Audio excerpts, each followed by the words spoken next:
ഒരു ഇളം നീല നിറത്തിലുള്ള ഒരു ഇൻലൻഡ് കത്ത് പൊട്ടിച്ചു വായിക്കുമ്പോൾ കിട്ടുന്നൊരു സുഖമുണ്ടല്ലോ, അതിൻ്റെ ഒരു ഗൃഹാതുരത്വം ഉണ്ടല്ലോ, അതാണ് ഈ മനുഷ്യൻ്റെ കഥ പറച്ചിലൂടെയൊക്കെ നമ്മൾ അനുഭവിക്കുന്നത്.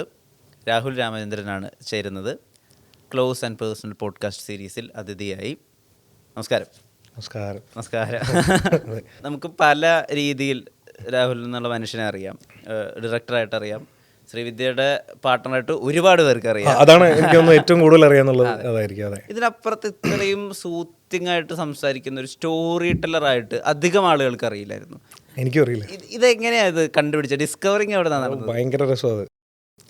സത്യം പറഞ്ഞാൽ ഞാനൊരു സിനിമ ചെയ്യാൻ വേണ്ടി ഇരിക്കുകയാണ്. അറിയാം, വിഷ്ണു നന്നായിട്ട് അറിയാം. വിഷ്ണുവിനെ കൊണ്ട് തന്നെ ഞാൻ ഒരുപാട് സ്ഥലങ്ങളിൽ ആ സിനിമ എന്തായെന്ന് ചോദിപ്പിച്ചിട്ടുണ്ട്.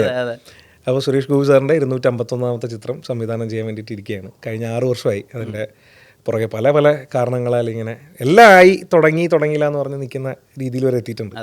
ഇതിങ്ങനെ നീണ്ടു പോകുന്നതും പിന്നെ കല്യാണം കഴിഞ്ഞു സെപ്റ്റംബറിൽ. ഈ സെപ്റ്റംബർ ആകുമ്പോൾ 1 വർഷമാകുന്നു. സെപ്റ്റംബറിൽ കല്യാണമൊക്കെ കഴിഞ്ഞ് മൊത്തത്തിൽ ഒന്നും അങ്ങോട്ട് അനങ്ങുന്നില്ല. ജീവിതത്തിൽ ഞാൻ ഒന്നും ചെയ്യുന്നില്ല എന്നുള്ളൊരു തോന്നലുണ്ടല്ലോ. അതായത് രാവിലെ എണീക്കുന്നു, ഈ സിനിമയുടെ ഭാഗമായിട്ട് ആൾക്കാരെ കാണാൻ പോകുന്നു, ആൾക്കാരോട് സംസാരിക്കുന്നതല്ലാതെ ഒന്നും പ്രൊഡക്റ്റീവായിട്ട് ചെയ്യുന്നില്ല എന്നുള്ളൊരു ഭയങ്കര തോന്നൽ. ലൈഫ് അപ്ഡേറ്റ്സ് ഇല്ല, ഒന്നുമില്ല. ബേസിക്കലി ഇപ്പം വിഷ്ണു പറഞ്ഞ പോലെ ശ്രീവിദ്യയുടെ ഹസ്ബൻഡാണ്. അപ്പം പലരും വെളിയിലിറങ്ങുമ്പോൾ ചോദിക്കാറുണ്ട് എന്താ ചെയ്യുന്നത്. അപ്പോൾ ഞാൻ പറയും സുരേഷ് ഗോപി സാറിൻ്റെ. അപ്പോൾ ഇത് കഴിഞ്ഞ 6 വർഷമായിട്ട് ഞാൻ കണ്ട ആൾക്കാരോട് തന്നെ വീണ്ടും വീണ്ടും പറയേണ്ട അവസ്ഥ വരും. അതായത് 2 വർഷം മുന്നേ കണ്ടപ്പം ചോദിച്ച അതേ ആളിനെ പിന്നെ ഒരിക്കൽ കാണുമ്പോഴും അയാൾ ചോദിക്കും എന്തായി. അപ്പോൾ ഞാൻ പറയുകയാണ് സുരേഷ് ഗോപി പടമുണ്ട്, പക്ഷെ എന്നാണ് ഏതാണെന്നൊന്നും അറിയാതെ ഞാനിങ്ങനെ ഭയങ്കര എന്താ പറയുക ഒറ്റപ്പെട്ട് ഒന്നും ചെയ്യാനില്ലാതെ ഇങ്ങനെ മരവിച്ചിരിക്കുന്ന സമയത്ത് ഞാൻ ചിന്നുവിൻ്റെ അടുത്ത് പറഞ്ഞു, ചിന്നു ഞാൻ ഭയങ്കരമായിട്ട് ഫോളോ ചെയ്യുന്ന ഒരാളുണ്ട്, എന്തായാലും വിഷ്ണുവിന് അറിയായിരിക്കും, സാന്തനു സുരേഷ് എന്നാണ് പേര്, വഴിയരികിൽ കണ്ടതാണ് എന്ന് പറഞ്ഞിട്ട്. ഇദ്ദേഹത്തിൻ്റെ എല്ലാ ദിവസവും ഞാൻ ഉറങ്ങുന്നത് ഇത് കേട്ടിട്ടാണ്. ഇദ്ദേഹത്തിൻ്റെ വീഡിയോസ് കണ്ടിട്ടാണ് എല്ലാ ദിവസവും. മിക്ക ദിവസങ്ങളിലും ഭയങ്കര പീസ്ഫുള്ളാണ്. ഇത് കണ്ടിട്ട് ഉറങ്ങിക്കഴിഞ്ഞാൽ നല്ല ഉറക്കം കിട്ടും, നല്ല സ്വപ്നം കാണാൻ പറ്റും. അപ്പോൾ ഞാൻ ഒരു ദിവസം സാന്തനു ചേട്ടന് മെസ്സേജ് അയച്ചു, സാന്തനു ചേട്ടാ നല്ല രസമാണ് നിങ്ങളുടെ പരിപാടിയൊക്കെ, എനിക്ക് ഇതേപോലെ ഒരു പരിപാടിയൊക്കെ ചെയ്യണമെന്ന് ഭയങ്കര ആഗ്രഹമുണ്ട്. എനിക്ക് പക്ഷേ എങ്ങനെയാണ് ഇതിൻ്റെ പരിപാടികളൊന്നും അറിയത്തില്ല. കാരണം പുള്ളി ഒരുപാട് ട്രാവൽ ചെയ്യുന്ന ആളാണ്, എനിക്കങ്ങനെ ട്രാവലും ഇല്ല, വളരെ കുറച്ചാണ്.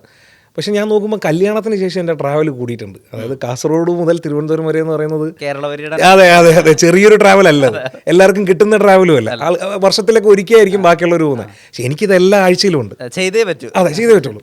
അപ്പോൾ ഞാനിങ്ങനെ സാന്തനു ചേട്ടൻ്റെ കാര്യം പറഞ്ഞപ്പോൾ സാന്തനു ചേട്ടൻ ധൈര്യമായിട്ട് ചെയ്തു, രാവിലെ ഇങ്ങനെയാണെന്നുള്ള കാര്യങ്ങളൊക്കെ പറഞ്ഞു. സാന്തനു ചേട്ടൻ ഓൾ ദ ബെസ്റ്റ് ഒക്കെ പറഞ്ഞു വിട്ടു.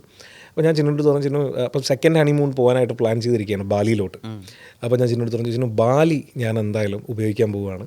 ഞാൻ നൈസായിട്ട് ഇതേപോലെ ഒരു പരിപാടി സാന്തനു ചേട്ടനെ പോലെയല്ല, പക്ഷേ വ്യത്യസ്തമായിട്ട് എന്തെങ്കിലും ചെയ്യാൻ പറ്റുമോ എന്നുള്ള രീതിയിൽ നമുക്ക് ചെയ്തു നോക്കാം എന്ന് പറഞ്ഞ് ഞാനിങ്ങനെ ബാലി പ്ലാൻ ചെയ്തൊക്കെ വെച്ചിരിക്കുകയാണ്. ഫുൾ ഐറ്റിനറി കിട്ടി, ഞാൻ ഓൾറെഡി സ്ക്രിപ്റ്റൊക്കെ എഴുതി റെഡിയാക്കി വെച്ചിരിക്കുകയാണ്. ഇന്ന ഷോർട്സ് എടുക്കണം, എല്ലാ റെഫറൻസും ഒക്കെ എടുത്ത് ഇങ്ങനെ റെഡി ആയിട്ടിരിക്കുമ്പോഴത്തേക്കാണ് ചിന്നു പറയുന്നത് തെയ്യം കാണാൻ, കാസർഗോഡ് തെയ്യം കാണാൻ പോകുന്ന ടൈമായി. അപ്പോൾ ഞാൻ ആ കഥയിൽ പറഞ്ഞിട്ടുണ്ട്, കഴിഞ്ഞ 8 കൊല്ലമായിട്ട് പ്രേമിക്കുന്ന സമയത്ത് മൊത്തം ചിന്നു ഒരുപാട് പറഞ്ഞിട്ടുള്ളത് ഈ കാസർഗോഡിലെ തെയ്യം കഥകളാണ്. ഭയങ്കര നമ്മൾ ഈ തിരുവനന്തപുരം തെക്കന്മാർക്ക് ഇതിനെപ്പറ്റി ഒരു ബന്ധവുമില്ല, ഒരു അറിവുമില്ല, ഇതെന്താണെന്ന് നമുക്ക് അറിയത്തില്ല. വിഷ്ണുവിന് അറിയാമോ? നമുക്ക് എന്താണ് ഇതെന്ന് അറിയത്തില്ല. നമ്മൾ ഈ വീഡിയോസിൽ ഉഗ്രൻ ബാക്ക്ഗ്രൗണ്ട് മ്യൂസിക്കായിട്ട് കണ്ടിട്ട് മാത്രമേ ഉള്ളൂ. അപ്പോൾ ചിന്നു ഇത് കാണാൻ പോകാമെന്ന് പറയുന്നത് ഞാൻ ഭയങ്കര എക്സൈറ്റഡ് ആകുന്നു. ഞാൻ പറയുന്നത് ശരിയെന്ന് പറയുന്നു. അങ്ങനെ വീട്ടിൽ നിന്ന് ഇറങ്ങാൻ നേരത്ത് ഞാൻ പറഞ്ഞു, ചിന്നു നമുക്കൊരു ട്രയൽ, ഞാൻ ഈ ബാലിയുടെ ഒരു ട്രയൽ നമുക്ക് ചെയ്തു നോക്കാം. ഞാൻ ചെയ്തു നോക്കാൻ പോവുകയാണ്. ഇത് അപ്ലോഡ് ചെയ്യത്തൊന്നുമില്ല, നമുക്ക് ചുമ്മാ എഡിറ്റ് ചെയ്ത് പഠിക്കാമല്ലോ എന്ന് പറഞ്ഞിട്ട് ഈ സാധനം ഞാൻ ഷൂട്ട് ചെയ്യാണ്. ഈ സാധനം ഞാൻ കാസർഗോഡ്, ഇവിടുന്ന് എറണാകുളത്ത് നിന്ന് കാസർഗോഡ് വരെയുള്ള യാത്ര മാത്രമേ ഷൂട്ട് ചെയ്തിട്ടുള്ളൂ, തെയ്യം ഒന്നും കാണിക്കുന്നില്ല, ഒന്നുമില്ല. അപ്പോൾ ഇതിൽ ഞാൻ ഷൂട്ട് ചെയ്ത് അവിടെ കൊണ്ടുപോയി ചിന്നുവിൻ്റെ വീട്ടിലിരുന്ന് തന്നെ രാത്രി വെറുതെ ഞാനിതൊന്ന് എഡിറ്റ് ചെയ്ത് നോക്കി. എഡിറ്റ് ചെയ്തിട്ട് ഞാൻ മൊബൈലിൽ ചെറുതായിട്ട് വോയിസ് ഓവർ കൊടുത്തു നോക്കി. വൈകുന്നേരം ഞാൻ അപ്ലോഡ് ചെയ്യുന്നു. ആദ്യമായിട്ടാണ് കേട്ടോ ഞാൻ റീൽ അപ്ലോഡ് ചെയ്യുന്നത്. വൈകുന്നേരം എനിക്കൊന്നൊരു 4 സ്വന്തം റീൽ, അത് എൻ്റെ വോയിസിൽ ഒരു റീൽ, അല്ലെങ്കിൽ മറ്റേ റൊമാൻസ് ആണ് മൊത്തം. ഞാൻ ചിന്നും കൂടെ നടന്നു വരുന്നു, ചരിഞ്ഞു നിൽക്കുന്നു, അങ്ങനത്തെ പരിപാടികളൊക്കെ ഉള്ളൂ. അങ്ങനെ ഞാനിത് വൈകുന്നേരം ഒരു 4 മണിയാകുമ്പോൾ അപ്ലോഡ് ചെയ്യുന്നു. ഒരു 8 മണിക്കകത്ത് ഇത് 1 മില്യൺ വ്യൂസ് ആവുകയാണ്. 1 മില്യൺ വ്യൂസും എനിക്കിങ്ങനെ ഓരോ സ്ക്രോളിലും ഈ ഫോളോവേഴ്സ് ഉണ്ടല്ലോ, ഇങ്ങനെ മറ്റേ 100 ആണല്ലോ ഇപ്പോൾ മാക്സിമം കാണിക്കുന്നത്, ഇതിങ്ങനെ അടിച്ചുകൊണ്ടിരിക്കുന്നു. പ്ലസ് ഇഷ്ടം പോലെ മെസ്സേജ് വരും, ചേട്ടാ എന്ത് രസമാണ് ചേട്ടൻ്റെ സൗണ്ട്, ചേട്ടൻ പറയുന്ന രീതി എന്ത് രസമാണ്, നിനക്ക് വേണ്ടി ഞാൻ സ്ക്രീൻഷോട്ട് എടുത്ത് വെച്ചിട്ടുണ്ട്, എനിക്കറിയാം നീ ചോദിക്കുമെന്ന്, ഇവിടെ തെളിവ് കാണിക്കണം, എല്ലാം ഉണ്ട്. അപ്പോൾ ഇതിങ്ങനെ വരികയാണ്. അപ്പോൾ എനിക്കെന്തോ ഭയങ്കര ഞെട്ടലാണ് സത്യം പറയാം. കാരണം എൻ്റെ സൗണ്ട് നല്ലതാണെന്ന് എനിക്കറിയത്തില്ലല്ലോ, നമ്മളറിയുന്നില്ലല്ലോ നമ്മുടെ സൗണ്ട്. പണ്ട് ഈ കാമുകിമാർ ഫോണിൽ വിളിക്കുമ്പോൾ പറയാറുണ്ട് രാത്രി എൻ്റെ സൗണ്ട് നല്ല രസമാണെന്ന്, ചിന്ന ഉൾപ്പെടെ പറഞ്ഞിട്ടുണ്ട്. അത് മാത്രമേ ഉള്ളൂ, അല്ല പുറത്തങ്ങനെ ആരും പറഞ്ഞ് എനിക്കറിയത്തില്ല. സത്യമാണ്. അപ്പം ഞാൻ അപ്പോഴാണ് റിയലൈസ് ചെയ്യുന്നത്, ഓക്കെ ഇത് സംഭവം ശരിയാണ്, രസമുള്ള പരിപാടിയാണല്ലോ എന്ന്. അപ്പം നെക്സ്റ്റ് ഡേ തെയ്യമാണ്. അപ്പോൾ ഞാൻ എന്ത് ചെയ്തു, തെയ്യം ഷൂട്ട് ചെയ്തു. ഞാൻ ഇതേപോലെ അപ്ലോഡ് ചെയ്യുന്നു, അതേ റെസ്പോൺസ്. മൂന്നാമത്തെ ദിവസം തെയ്യം കാണുന്നു, വീണ്ടും ഞാൻ അപ്ലോഡ് ചെയ്യുന്നു, അതേ റെസ്പോൺസ്. എനിക്ക് എന്താണെന്ന് വെച്ചാൽ ഒരു പടമൊക്കെ ബ്ലോക്ക് ബസ്റ്റർ അടിക്കത്തില്ലേ, ഏതൊരു 100 ദിവസം അടിക്കുമ്പോൾ കിട്ടുന്നൊരു സാധനം ഉണ്ടല്ലോ, നമുക്ക് വരുന്ന മെസ്സേജസും ഭയങ്കരമായിട്ട് എനിക്ക് ആ സാധനവും കിട്ടി. അപ്പോൾ ഇപ്പോൾ എല്ലാ 2 ദിവസം കൂടുമ്പോഴും എൻ്റെ പടം ബ്ലോക്ക് ബസ്റ്ററാണ്. പടം ചെയ്തില്ലെങ്കിൽ പോലും. അങ്ങനെ ചുരുക്കി പറഞ്ഞാൽ ഒരു വൺ ലൈനിൽ പറഞ്ഞാൽ സിനിമ ഡിലേ ആവുന്നതിൻ്റെ ഡിപ്രഷനിലും വിഷമത്തിലും ഒറ്റപ്പെട്ടിങ്ങനെ ഇരിക്കുന്ന സമയത്ത് ദൈവമായിട്ട്, അല്ലെങ്കിൽ നമ്മളെല്ലാവരും വിശ്വസിക്കുന്ന ആ ഒരു സാധനം ഉണ്ടല്ലോ, ഒരു പോസിറ്റീവ് എനർജി കൊണ്ടുവന്ന ഒരു സാധനമാണിത്. അല്ല എൻ്റെ ഒന്നുമല്ല, ഞാൻ വളരെ വെറുതെ ചെയ്തു നോക്കിയൊരു സാധനം ഇന്ന് എന്നെ ഏറ്റവും കൂടുതൽ സന്തോഷപ്പെടുത്തുന്നതും അതേസമയം ഞാൻ കാരണം ഒരുപാട് പേര് സന്തോഷിക്കുന്നുണ്ടെന്ന് അറിയുന്നുണ്ട്. ഞാൻ ഒരുപാട് മെസ്സേജ് വരും, ചേട്ടാ വൈകുന്നേരം ജോലിയൊക്കെ കഴിഞ്ഞ് വന്നിരുന്ന് ഒരു ചായ കുടിച്ച് ചേട്ടൻ്റെ ഈ വീഡിയോ കാണുമ്പോഴത്തേക്കും കിട്ടുന്നൊരു മനസ്സമാധാനം ഭയങ്കരമാണ്. ഇതൊന്നുമല്ല, ഒരുപാട് മെസ്സേജ് വരും.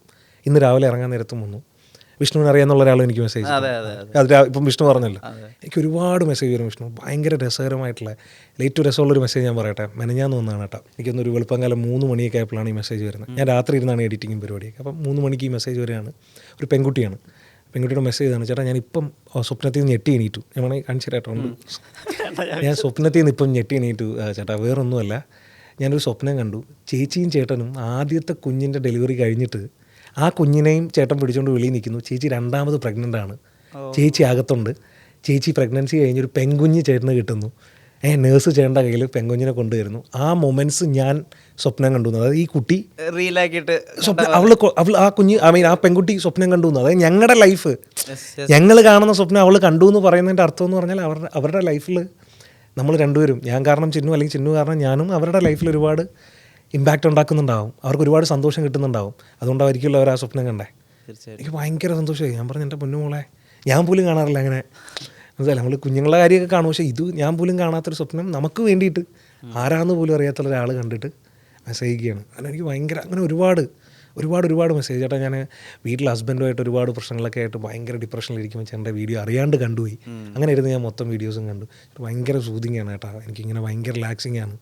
അപ്പോൾ ഇതിനേക്കാളും ഒന്നും എന്താ പറയുക വിഷ്ണുവേ, ഒരു പടം ഈ പറഞ്ഞ പോലെ 100 കോടി അടിച്ചാൽ പോലും കിട്ടാത്ത, എനിക്കൊന്നും അപ്പോൾ പോലും ഇത്രയും സന്തോഷമൊന്നും കിട്ടുന്നത്. കാരണം ആൾക്കാർ തിയേറ്ററിൽ പോകുന്നു, കണ്ടു കഴിഞ്ഞു. പക്ഷെ ഒരാളുടെ ലൈഫിൽ ഇങ്ങനെ ഹെൽപ്പ് ചെയ്യാൻ പറ്റുന്നുണ്ട്, അത് കാരണം ഞാനും സന്തോഷിക്കുന്നുണ്ടെന്ന്, അല്ലെങ്കിൽ ചിന്നുവും സന്തോഷിക്കുന്നുണ്ട്, വലിയ കാര്യമല്ലേ. ഒരു കലാകാരൻ എന്നുള്ള രീതിയിൽ ഏറ്റവും അധികം സുഹൃത്തം കിട്ടുന്നത് ബാക്കിയുള്ളവർക്ക് സന്തോഷം കൊടുക്കുക എന്ന് പറയുമ്പോഴാണ്. നമ്മുടെ ക്രിയേറ്റിവിറ്റി എങ്ങനെയെങ്കിലും നമ്മളിപ്പം ഡയറക്ടറാണെങ്കിലും പാട്ടുകാരനാണെങ്കിലും നമ്മുടെ ഈ കഴിവ് കാരണം ആരെങ്കിലും എൻ്റർടൈൻഡ് ആവുന്നുണ്ടോ, അല്ലെങ്കിൽ അവർക്കൊരു ഉപയോഗം ഉണ്ടാവുന്നുണ്ടോ എന്നതാണ് നമ്മുടെ സോൾ വിശ്വാസം. ഐ മീൻ ലൈക്ക് അത് തന്നെ. പക്ഷേ അത് നമുക്ക് കിട്ടുന്നില്ലേ. അപ്പോൾ അതിൽ ഞാൻ ഭയങ്കര ഹാപ്പിയാണ്, വളരെ ഹാപ്പിയാണ്. ഞാൻ ചിന്നിൻ്റെ അടുത്ത് ഇടയ്ക്ക് ഇപ്പോൾ തമാശക്ക് പറഞ്ഞാൽ സിനിമയൊക്കെ നിർത്തി പതിയെ ഒരു ചെറിയ ഇങ്ങനത്തെ പിന്നെ ഒരു ഏറ്റവും കോമഡി എന്ന് പറഞ്ഞാൽ, എൻ്റെ ഇപ്പോൾ ഞാൻ ഈ വളരെ ശാന്തമായിട്ട് സംസാരിക്കുന്ന കഥ പറയുന്നു, എൻ്റെ ജോണറേ ഇതേ ജോണറേ അല്ല എൻ്റെ സിനിമ. ഫുള്ള് ഡാർക്കിൻ്റെ ആളാണ്. ഭയങ്കര എന്താ പറയുക, ഫീൽ ഗുഡ് പടങ്ങൾ കാണാറില്ല, റൊമാൻറ്റിക് മൂവീസ് കാണാറില്ല, ഐ മീൻ റോംകോംസ് ഒന്നും കാണാറില്ല. എൻ്റെ മൊത്തം ഡാർക്ക് പടങ്ങളാണ്. പക്ഷേ അറ്റ് ദ സെയിം ടൈം ഇതിലോട്ട് വന്നപ്പോഴത്തേക്കും എൻ്റെ ഒരു മൊത്തത്തിലുള്ളൊരു സാധനം തന്നെ അങ്ങ് മാറി. ഇപ്പം ഞാൻ വീട്ടിലിപ്പോൾ ഇങ്ങനെ സംസാരിക്കുന്നത്, ഞാൻ വന്നപ്പോൾ നീ ശ്രദ്ധിച്ചോന്ന് അറിയത്തില്ല, ഞാൻ ഇപ്പം നിൻ്റെ അടുത്ത് വളരെ ഇപ്പം അങ്ങ് യൂസ്ഡായി, ഇങ്ങനെ സംസാരിച്ച് ചിന്നുവിനും ഭയങ്കര ഇഷ്ടമായത്.